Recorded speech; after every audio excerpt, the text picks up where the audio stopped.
سلام، خوش اومدی به کانال بانک فیلم. اینجا توی بانک فیلم ما همیشه گوش به زنگ جدیدترین فیلم‌های روز دنیای سینما هستیم. از فیلم‌های پرهیجان اکشن و معمایی گرفته تا آثار عمیق و مفهومی. از پرفروشترین و موفق‌ترین فیلم‌ها در گیشه تا پرستاره ترین فیلم‌ها. از تازه‌ترین اکران‌ها در هالیوود و اروپا تا آثار مستقل و خاصی که در فستیوال‌ها می‌درخشند. ممنون که با لایک، کامنت و اشتراک گذاری ویدیو به ما انرژی میدید که این مسیر رو ادامه بدیم.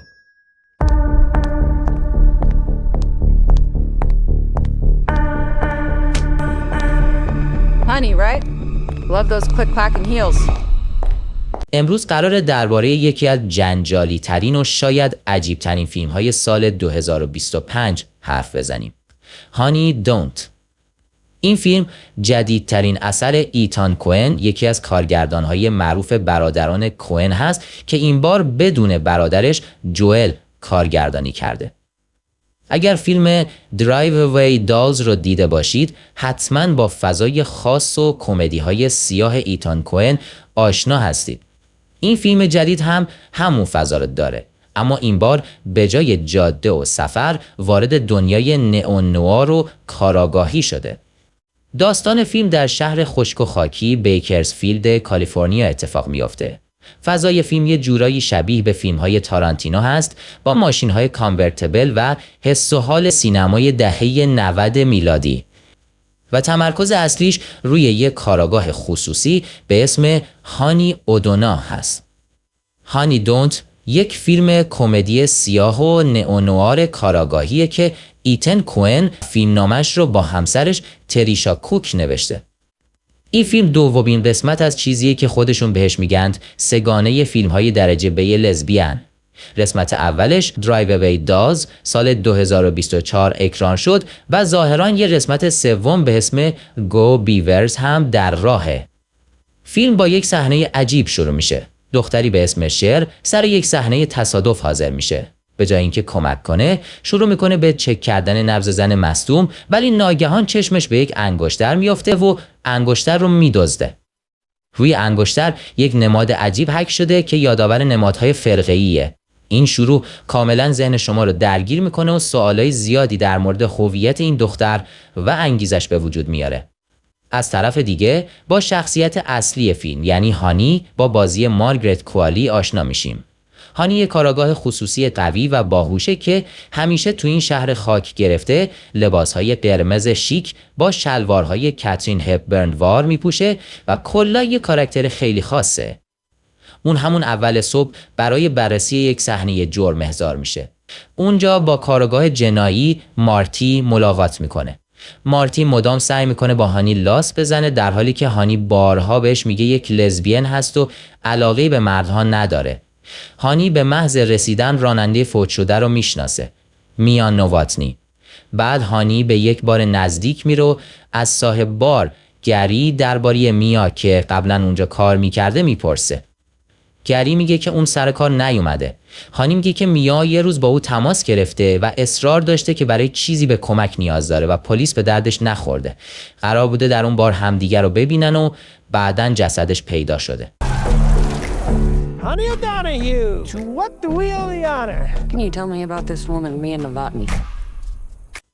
داستان فیلم پیچ و تاب‌های زیادی داره و در کنار پرونده اصلی قتل شخصیت‌های فرعی با داستان‌های خاص خودشون وارد ماجرا میشن. هانی علاوه بر پرونده‌اش درگیر زندگی شخصی خودش هم هست. خواهرش که انگار کارش شده فقط بچه دار شدن و هر بار که میبینتش باردار و یه بچه جدید در راهه. دختر نوجوانش به اسم کارن هم یک دختر سرکش و سرتره که هر بار یه دردسر جدید درست میکنه. هانی سعی میکنه به خواهرش کمک کنه و ازش میخواد که کمتر باردار بشه، اما اون بهش میگه نیازی به نصیحتش نداره.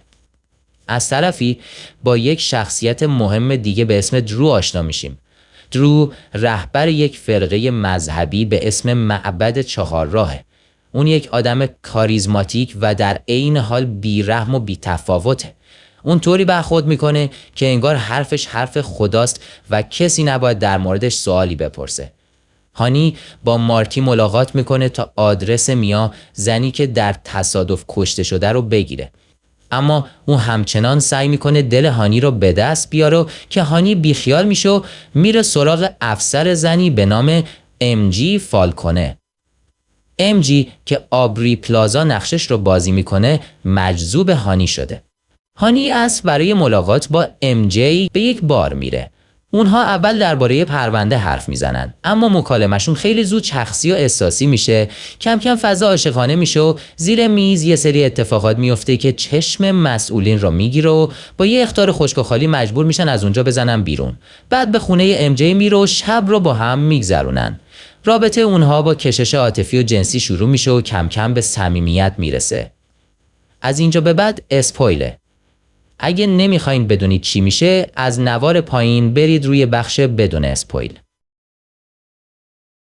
شر انگشتری رو که از جسد دزدیده بود به درو میده و میگه حالا پلیس نمیتونه اونها رو ردیابی کنه، اما دفعه بعد باید بیشتر مراقب باشن.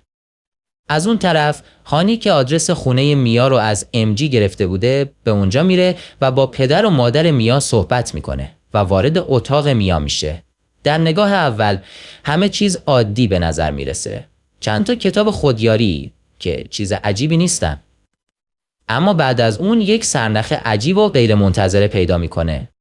پشت کمد لباس‌ها یک لباس زیر میفته پایین که کاملا با شخصیت میا و سبک زندگیش متفاوته. در واقع این لباس یک لباس مخصوص فرقه معبد چهارراه بوده که برای آیین‌های خاصی استفاده می‌شده.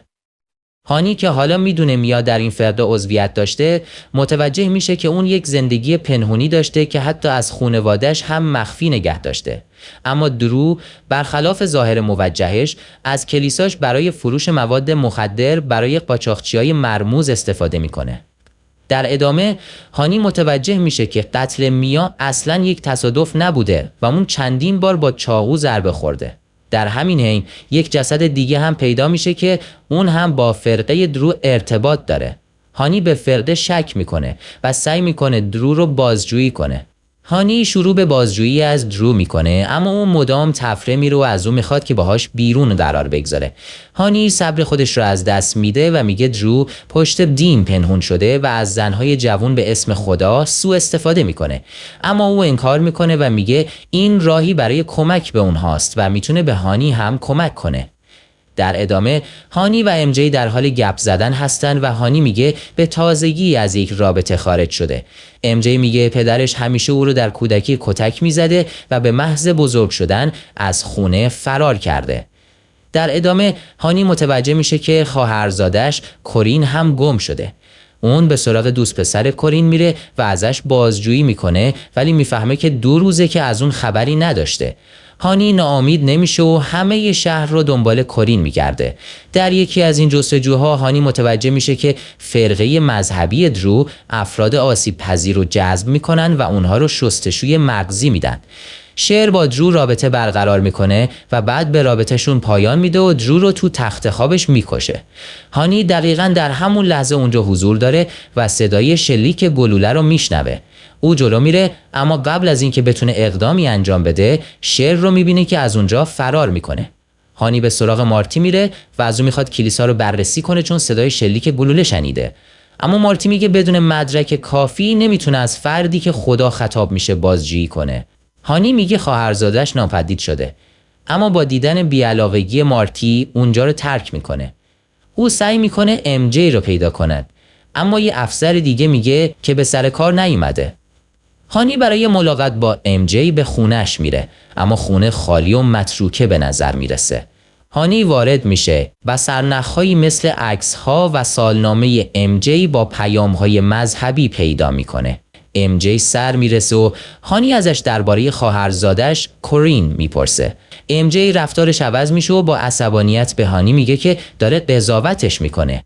یهو چشم هانی به یه فنجون با لکه رژ لب سبز میافته، همون رنگی که کورین استفاده میکرده، و قبل از اینکه بخواد کاری کنه MJ با چکش به دستش میکوبه.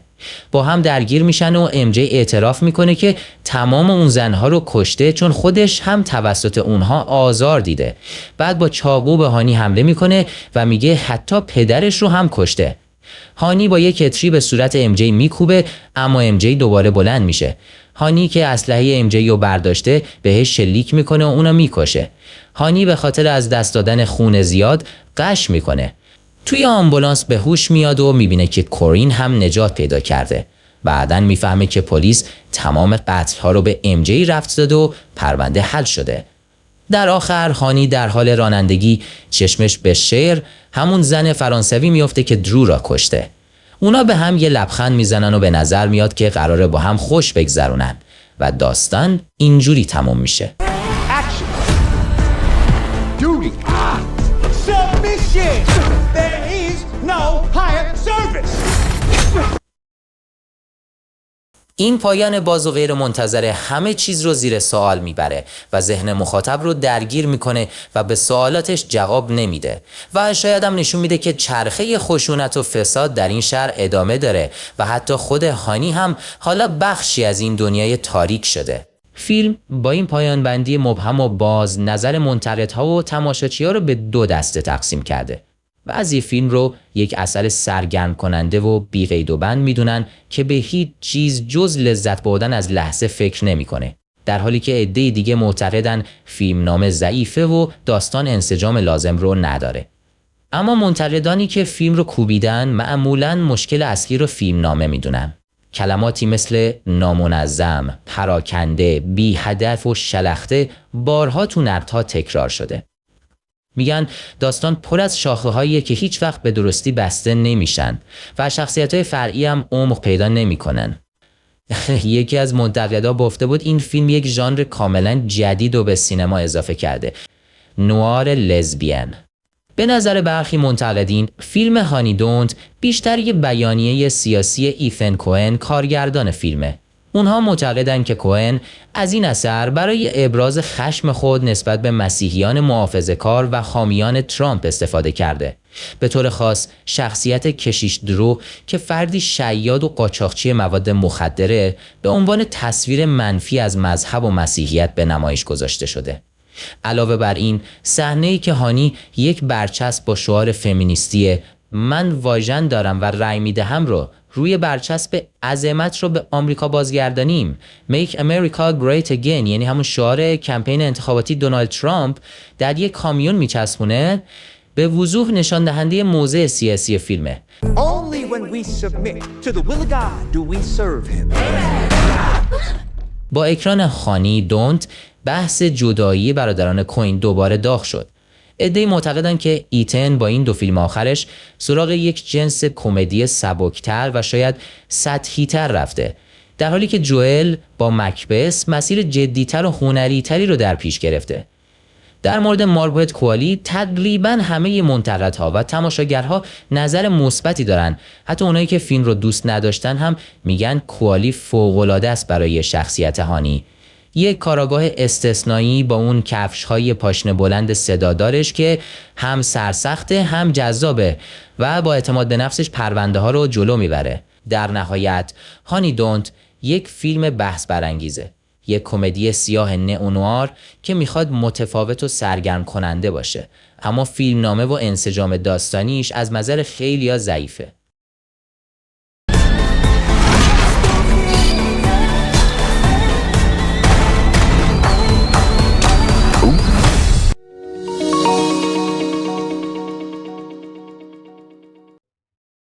دوستان لایک ویدیو رو یادتون نره.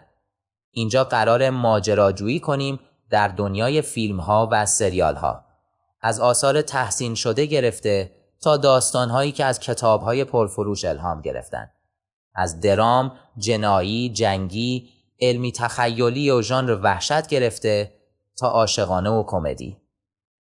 اگه دنبال کشف دنیایی پر از تنوع و جذابیت هستید، کانال رو دنبال کنید و علامت زنگوله رو هم بزنید. راستی اگه به فیلم های خاصی علاقه دارید بگید تا اونها رو در کانال معرفی کنیم. قرار اینجا با هم کلی چیز جدید کشف کنیم.